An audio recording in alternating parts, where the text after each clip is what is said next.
আজকের এই যে মহড়াটা হয়ে গেল তা থেকে আমি মূলত বন্যার আগাম প্রস্তুতি হিসেবে আমি আমার ফ্যামিলিকে কিভাবে সাহায্য করতে পারবো বা জানাতে পারবো সেই বিষয়ে ভালোভাবে জানতে পেরেছি। মূলত এখানে প্রত্যেকটি বিষয় বন্যার সময়ে যে সকল বিষয়ে যে সকল ক্ষেত্রে আমরা বিপদের সম্মুখীন হই সেগুলোকে কিভাবে আমরা মোকাবেলা করতে পারবো সেগুলো ভালোভাবে উত্থাপন করা হয়েছে। বিশেষ করে যে গবাদি পশু থেকে শুরু করে আশ্রয় কেন্দ্র জাপ থেকে শুরু করে যে সকল কমিটি যে সকল ব্যক্তিবর্গ এর সঙ্গে সংশ্লিষ্ট রয়েছে তাদের সকলে সম্মিলিতভাবে যে পদক্ষেপগুলো গ্রহণ করা হয় সেগুলো মহড়া আকারে এখানে উত্থাপিত করা হয়েছিল।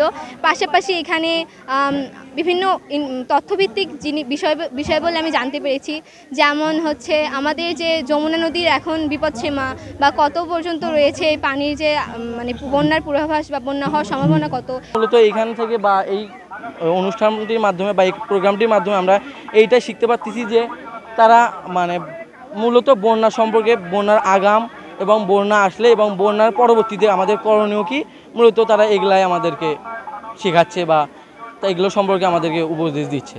ধন্যবাদ।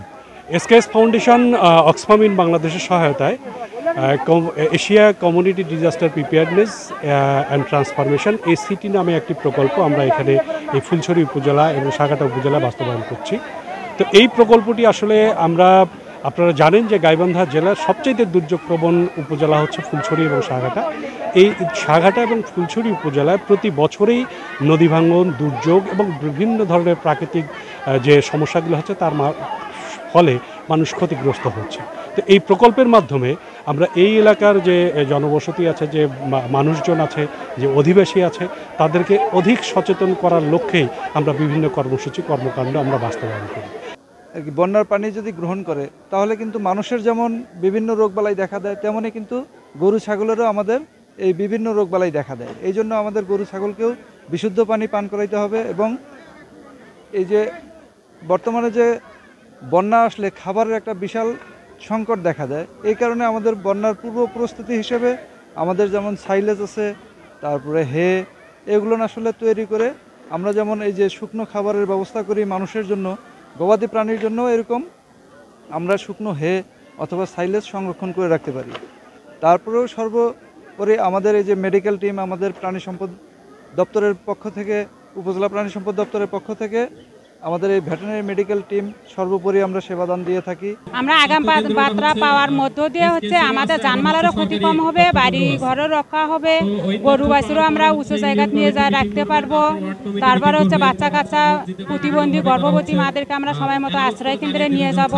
এতে করে আমাদের ক্ষয়ক্ষতি কম হবে, অসুখ বিসুখ কম হবে।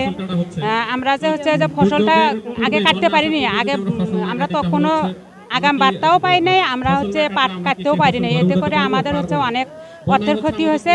এখন এই আগাম বার্তা পাওয়ার সাথে সাথে আমরা যেটা প্রাপ্ত বয়স্ক হয়ে যাবে, ধান হোক পাট হোক, আমরা সঙ্গে সঙ্গে কেটে ফেলবো। আসসালামু আলাইকুম। আমরা এখানে একটা মহড়া করছি।